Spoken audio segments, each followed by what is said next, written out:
Union Carbide Corporation, United Catalysts, Ashland Petroleum Company, Ashland Foundation, Millennium Chemicals, which we know as Quantum, Fisher Scientific, and I would like to acknowledge the organizers of this symposium.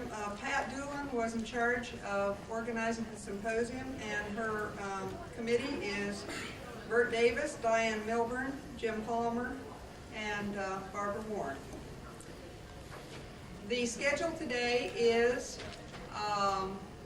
that we will be meeting here until this afternoon, and then we will have a social poster session, which is scheduled and says it's scheduled to be in the foyer right out front. It won't be there. It will indeed be in a room, and they will tell us later, and we will announce this afternoon which room it will be in. It could be in the EF Salon, which is our dinner room around the edge.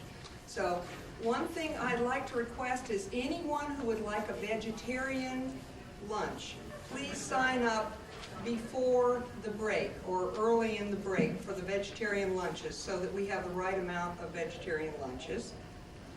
And if anybody is not going to be here for dinner and knows that, please also sign that up outside as well. I'd like to comment on safety. One aspect is please be very careful when you're speaking and when you're walking around the rooms with the cords which are taped to the floor. And we do have, for the speakers, and I'll mention, a laser pointer. We have a standing mic, and we have a mic which can be attached.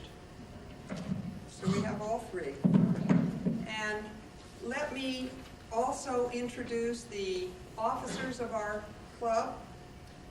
The president-elect is Pat Doolin, who is standing at the table outside and who's also organized this meeting. Pat? She can't even hear me when she comes in.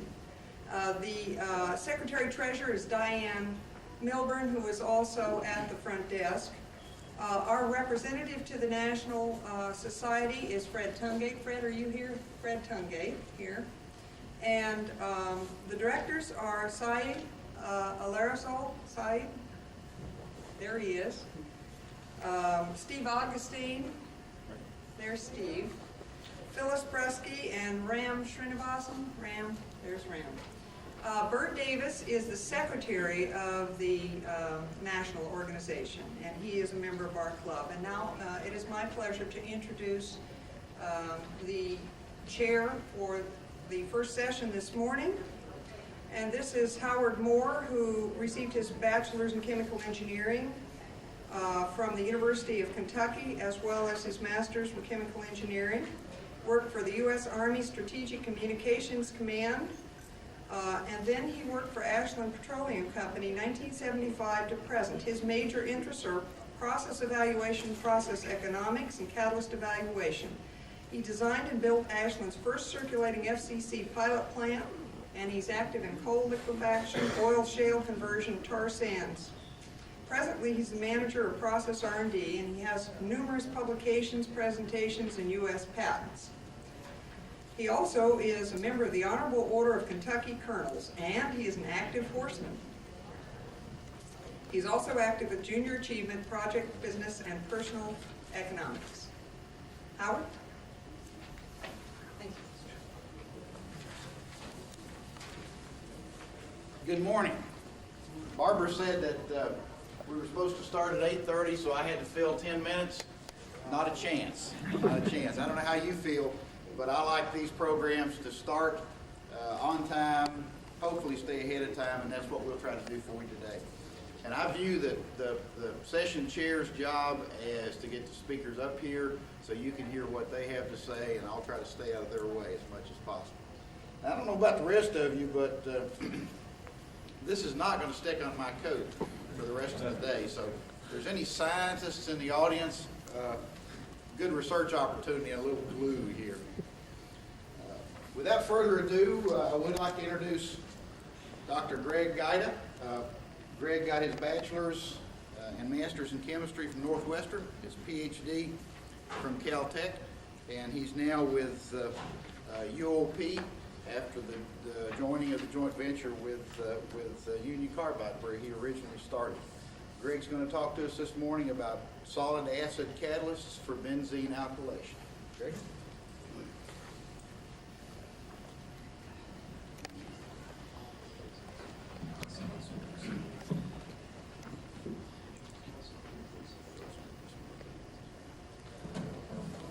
I'd like to thank the organizers for inviting me to speak today. Let's see if we can get this working properly. There we go. Hopefully that's in focus. It's a bit of an angle for me.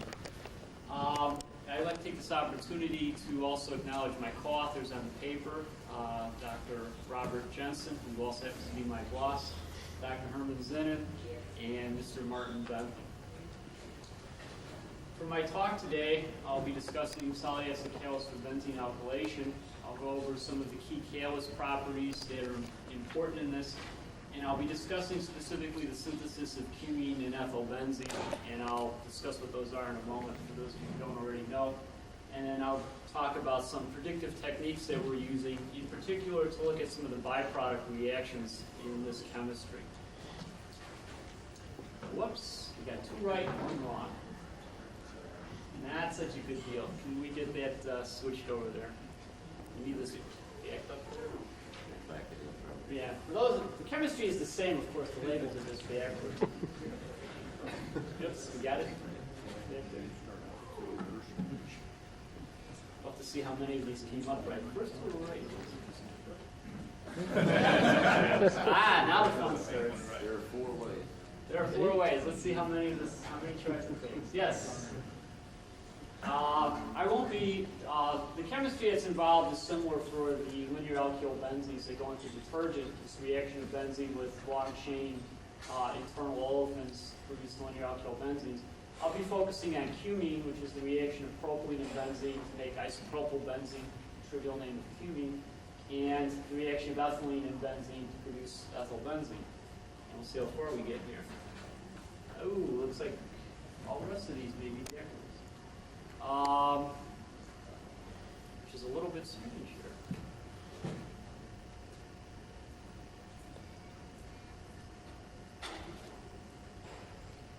Okay, you may have to check because I think it may be that all the others are backwards as well. Let's see if we can get them flipped around. While they're working on the slides, I can go through just a brief version of a catalytic cycle for cumene. Typically, these catalysts are activated by absorbing benzene on them. So the catalyst starts out with the acid sites pretty much saturated with adsorbed benzene molecules. The olefin, in this case propylene, comes in and is able to displace a benzene molecule to form what would typically be considered an isopropoxy species under our reaction conditions.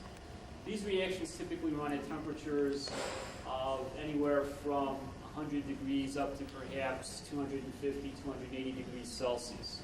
At these low temperatures, the olefin reaction with the acid site produces a species very similar to an isopropoxy or in general an alkoxy species. That is an exothermic reaction which allows it to displace the benzene. It also appears to provide some of the reaction energy necessary for an aromatic to come in, react with this isopropoxy species to form, in this case, the adsorbed cumene molecule. I'll talk a little bit later about what the potential transition state for this is. And then benzene, which is present in considerable excess, of course, is capable of displacing the cumene from the active site, and the cycle repeats. And how are we doing here? Good. They're getting ahead of me, fortunately. Key catalyst properties, as you would expect, these reactions are catalyzed by a wide range of acids. The critical parameters of the acid strength distribution, if one is using solid acids in general, one does not get a single acid strength the way one can get with a liquid acid. There's a distribution of acid strengths that needs to be taken into account. Acid site density, which I'll talk about a little bit later. Basically, since most of these catalysts are molecular sieves, this is related to the silicon-aluminum ratio, how close together on average two acid sites are. Diffusion resistance is pretty obvious. I'll have a slide to talk a little bit about this. And steric constraints, and I'd like to make some points about the two forms of steric constraints that can occur. And we'll see if they, I think we're set. Okay. As I mentioned, a very wide range of acids are capable of catalyzing this reaction. In terms of acid strength, on the lower end, simple alumina is capable of catalyzing this reaction. On the high end of Bronsted acid strength, acids such as sulfuric acid and anhydrous HF are also capable of catalyzing this reaction. So the strength of the acid by itself is not an overriding factor in terms of the primary reaction. Typically, the stronger the acid, the lower the temperature the reaction is run at. This obviously makes sense. If you were to raise the temperature for strong acids, you'll move out of the region where you're doing alkylation and up into the region where you're doing cracking. For very weak acids at low temperatures, such as alumina, for example, olefin oligomerization and olefin isomerization can occur if one is using the longer chain olefins. With propylene, for example, over alumina at low temperatures, one will get a significant amount of hexenes and nonenes in addition to cumene and other byproducts. In terms of diffusion resistance, this is probably fairly obvious to most of you, but in this case, as an example, we're taking 2-phenyldecaine. This is a typical compound that would be present in linear alkyl benzenes for detergent use. If you try to fit this molecule into mortonite, you can see that it's a rather tight fit, and if you try to calculate the activation energy to move this molecule through the one-dimensional channel of mortonite, it has a fairly significant barrier. This molecule diffuses quite slowly at temperatures on the order of 100 degrees Celsius. By contrast, using a much larger pore material, BPI-5 is, I believe, still the largest pore crystallographically regular zeolite that has been identified to date.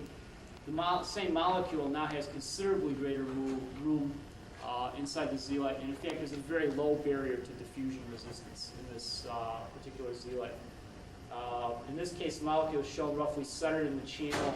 It actually sits a little off-center to try to get a better interaction with the walls of the channel. Steric constraints are quite important. Diphenylethane is a molecule I'll be talking about a little bit later. This essentially is an ethylene that has two phenyl groups substituted on the same carbon. This would be 1,1-diphenylethane, which is one of the byproducts of ethyl benzene synthesis.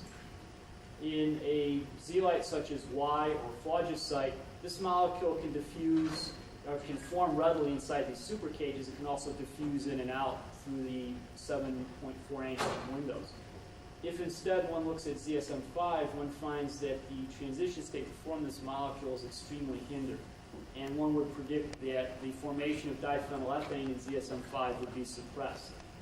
There is a critical difference here between steric constraints, which actually hinder the formation of the molecule, and diffusion resistance.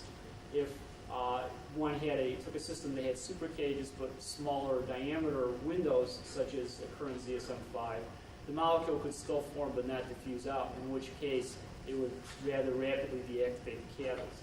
So one needs to investigate whether the molecule is actually forming and not diffusing out, and therefore not being seen in the products, or whether it's not forming in the first place. Okay, I would like to go through some of the byproduct reactions for cumene. Hopefully I've convinced you that in terms of the primary reaction of benzene plus propylene going to cumene, a wide variety of acids are capable of catalyzing this reaction, and in fact, that is not the overriding choice in which acid to use.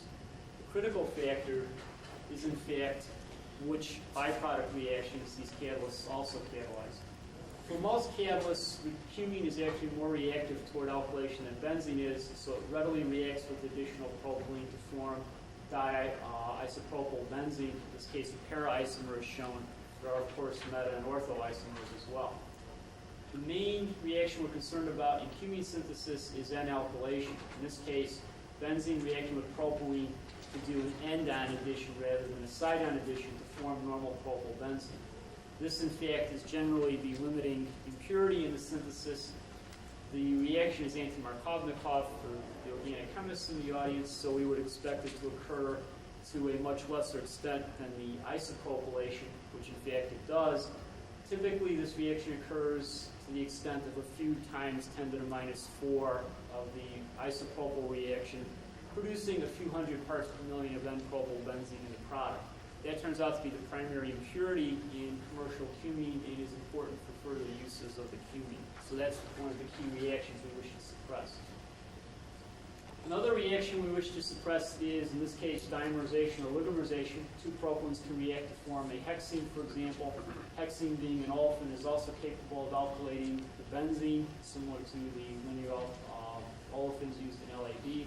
In this case, forming a hexylbenzene, which is an undesirable impurity. In this case, it's pretty much just a waste of valuable material, and it's kicked out of the system.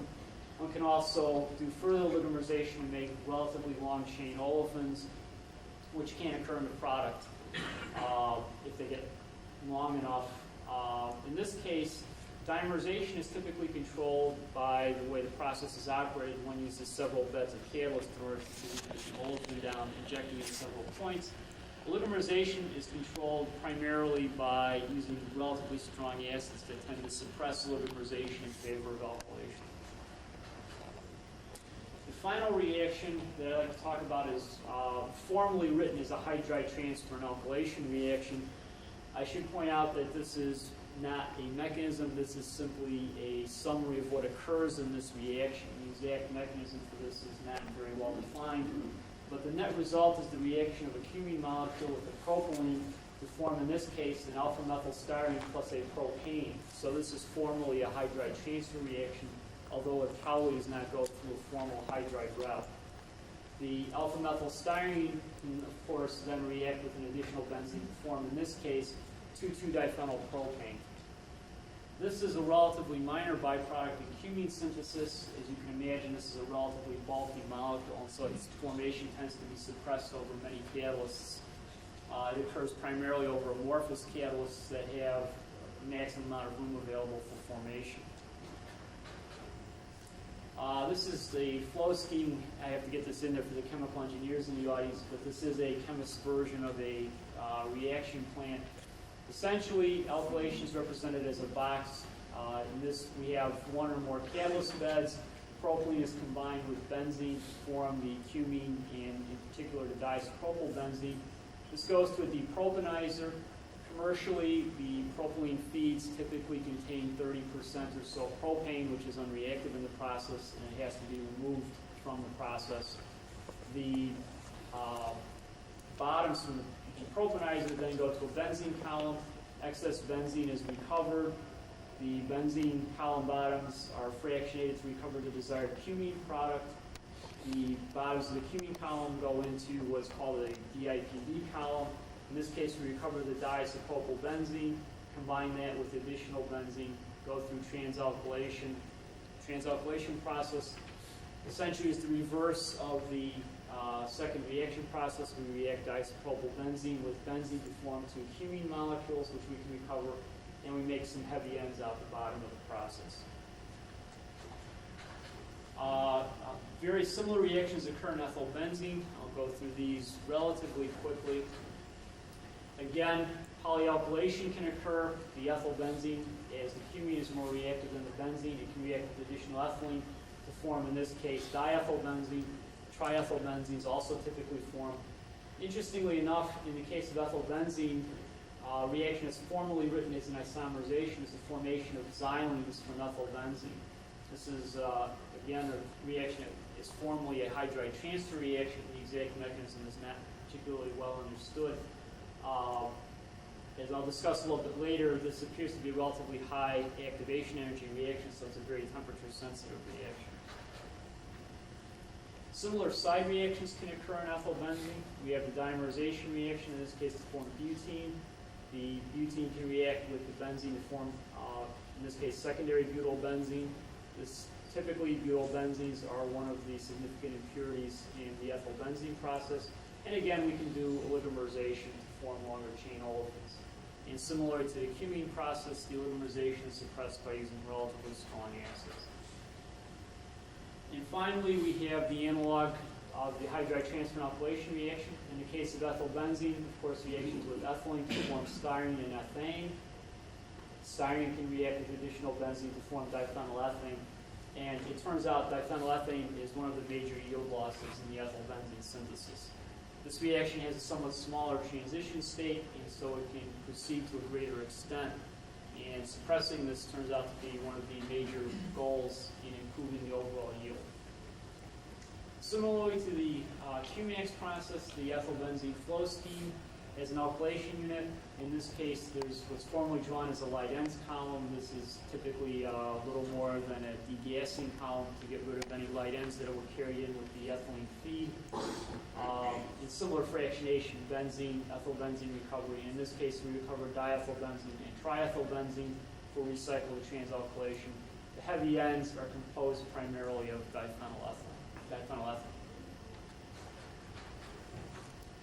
Now I'd like to talk a little bit about predictive techniques. As I've discussed, the primary reaction between benzene and olefin is actually a relatively simple reaction to catalyze. A wide variety of acids are capable of taking propylene and benzene and producing cumene. The problem is that all of these acids produce byproducts to greater or lesser extent, and so much of the work is focused not so much on understanding the transition states for the alkylation reaction itself, but looking at possible reaction pathways to some of the byproduct reactions in an effort to identify ways to suppress the byproduct formation. It's much easier and cheaper to prevent its formation than to have to fractionate it out somewhere later in the process. To expand a little bit on the cumene cycle that I showed you earlier, as I discussed, typically the catalyst starts off saturated with benzene, so we have an adsorbed benzene molecule.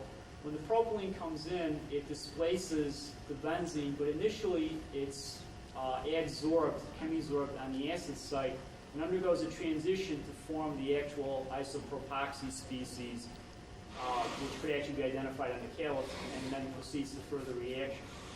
There's some probability that in this intermediate state, the adsorbed propylene molecule, that instead of reacting to form the isopropoxy species, it reacts instead to form the normal propoxy species, which would lead to the undesired normal propylbenzene byproduct. This is a calculation using cash to look at the two transition states. In this case, the acid site is represented by a proton that is actually being shared between two oxygen atoms of the zeolite lattice. The proton here is actually adding to the end carbon of the double bond, and this molecule will then twist around a bit so that this proton will move over, taking this carbon atom with it. And this second carbon atom, the middle, the isopropyl carbon atom, will then bond to the oxygen atom here to form an isopropoxy species. The alternative is the formation of the normal propyl species. In this case, the acid site is interacting with the secondary carbon atom.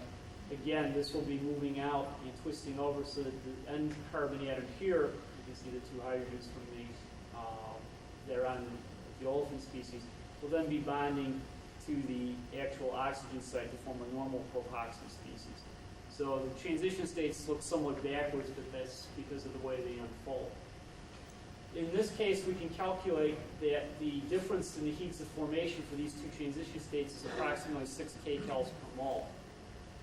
Given the temperatures at which these reactions typically run, which are, as I mentioned, in the range of about 100 to 250 degrees Celsius, using this number, one can calculate that the normal propyl transition state should be suppressed by on the order of a few times 10 to the minus 4 relative to the isopropoxy species, which is consistent with what we see in the actual catalyst operation.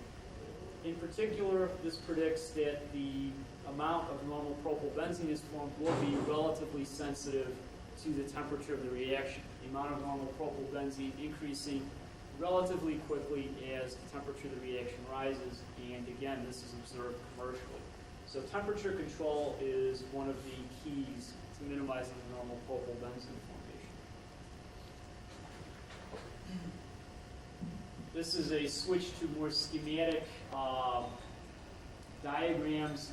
One of the problems with two-dimensional software, of course, is that if you try to draw a benzene ring sideways, it becomes a straight line, and so you can no longer see what it is. So you just have to mentally imagine that these benzene rings here are actually perpendicular to the plane of the slide, so this doesn't look quite as distorted as it seems here. This is a benzene molecule, and in here is a methyl group for the chemists in the audience, and a CH2 group. So this is an adsorbed ethyl species here, interacting with an incoming ethoxy, I should say, interacting with an incoming benzene. You can see from the way the transition state is setting up that the ethoxy carbon, the one carbon, is beginning to interact with the phenyl ring, and one of the protons on the benzene ring is beginning to interact with an oxygen of the zeolite lattice. For simplicity, I've just drawn the aluminum and its two immediately adjacent oxygen atoms. There would be a silicon atom on each end of this. The other side of the transition state, of course, is the reaction is now gone to completion. This proton is now bonded to the zeolite lattice and has now reformed an acid site. And what we have here is an ethyl benzene molecule. And if, again, you imagine this benzene ring being perpendicular to the plane of the slide, this benzene ring is beginning to tip down so that the electrons in the pi ring can interact with this newly formed acid site. This appears to provide some of the driving energy for the actual alkylation to occur, so that the actual transition state energy here is quite low. This reaction goes very readily over many zeolite catalysts at room temperature. It's a very low activation energy reaction.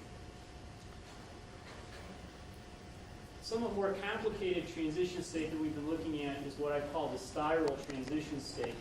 This is a bit more complicated. I've drawn on what would be a next nearest neighbor acid site here to point out that this is where acid site density starts to become important.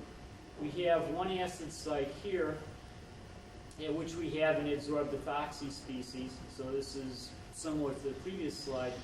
But in this case now we have an ethyl benzene molecule coming in. If we have a next nearest neighbor acid site, which would be associated with this aluminum here, and is drawn as the hydrogen on the proton here, the aromatic ring from the ethyl benzene preferentially likes to site on acid sites. Those are the lowest energy absorption sites for it. And it turns out that on many of the zeolite catalysts, the spacing between two next nearest neighbor acid sites is approximately the right amount to allow this benzene ring to absorb on the acid site and to allow the benzyl carbon to interact with the oxygen that's shown as the intermediate in here. Essentially, this is a methyl group from the ethyl species. And again, you can see a transition state forming. And if we go over to the right-hand side here, what we've done is we've now formed an ethane molecule here. There's a dotted line here and here. And we've made, in this case, a Styryl, or styroxene species that is still interacting with this acid site here. Now, in this case, this is an unfavorable interaction because this would be the acid site. If this molecule tried to desorb, this would form two immediately adjacent acid sites, which would be an extremely unfavorable interaction. So this species is pretty much not going anywhere until another benzene molecule comes in from this side and can now alkylate this Styryl cation to form the diphenylethane molecule. This predicts that the amount of diphenylethane that's formed should be a relatively strong function of the acid site density. In other words, how far apart on average the acid sites are. And again, that's supported by our experimental data that the further apart on average the acid sites are, the less diphenylethane is produced. And the limit of having a very highly deilluminated zeolite, for example, almost no diphenylethane is produced. The last of the transition states I'd like to talk about is one that we have, at the moment at least, the least information on. This is an attempt to try to explain how one gets from ethyl benzene to xylene. And in this case, I have an adsorbed ethyl benzene molecule. You can see that there's an interaction beginning to take place between an acid site and the benzoic carbon, and between the terminal methyl group and the oxygen with the lattice. In this case, a study of this transition state indicates that the interaction in this aromatic ring is occurring in the case of something like phlogisite with another part of the supercage. In the case of a zeolite such as ZSM5 that has channel intersections, this would be occurring at the channel intersection site. And the other side of the transition state is essentially a toluene molecule in an adsorbed methoxy species. This transition state is probably not the final word on the subject because you can see we aren't actually forming xylene, we're forming toluene and what would amount to methoxy. This could obviously alkylate onto the toluene to form the xylene, but there's no particular reason why it has to do so. And so the question here is whether this would simply form toluene and, of course, ethyl toluene in this case, and show up that way. So there's probably still some further work to be done on this. This is a relatively high energy transition state, which suggests that this reaction should be rather strongly suppressed by going to lower temperatures. And again, that is observed, but there's probably more detail in this transition state that we have not yet worked out. All this is nice, but in the end, ULP makes its money selling commercial processes. So the bottom line is, how well does all this work out in the field? The answer is it works fairly well. We have 2 commercial units running. Cumene's unit started up around Labor Day last year. The ethyl benzene unit started up roughly in mid-October. Both of the units are still chugging along very nicely, much to our pleasure. Olefin conversion is extremely high, 99.9+%. We would expect this. As I mentioned earlier, the olefin absorbs quite strongly on the acid site. In fact, it absorbs strongly enough that it really does not desorb as olefin under reaction conditions. It either oligomerizes or it alkylates. So that olefin is only absorbed in the product when the catalyst is rather substantially deactivated. So a very high olefin conversion, this is essentially as accurately as we can measure complete conversion commercially, would be expected for this process. Selectivity to monoalkylate, because these are overall commercial units, essentially is the amount of monoalkylate, either cumene or ethyl benzene, that's leaving the process through the distillation columns relative to the amount of product that's leaving through the bottom of the last fractionation column.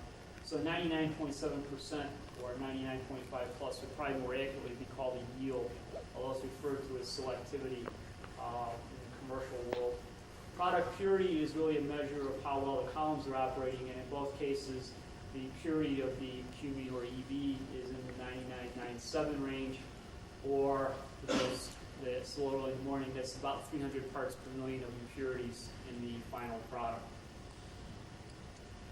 I hope I've been able to convince you that working on solid acid catalyst for alkylation, the actual alkylation reaction itself is really the easy part of the reaction. The difficult part is finding ways to identify and suppress the undesired byproduct formation. The bottom line is if you don't make it in the first place, you don't have to get it out of the process somewhere later on, which greatly simplifies the process. I thank you for your time and attention, and I will attempt to answer any questions you might have.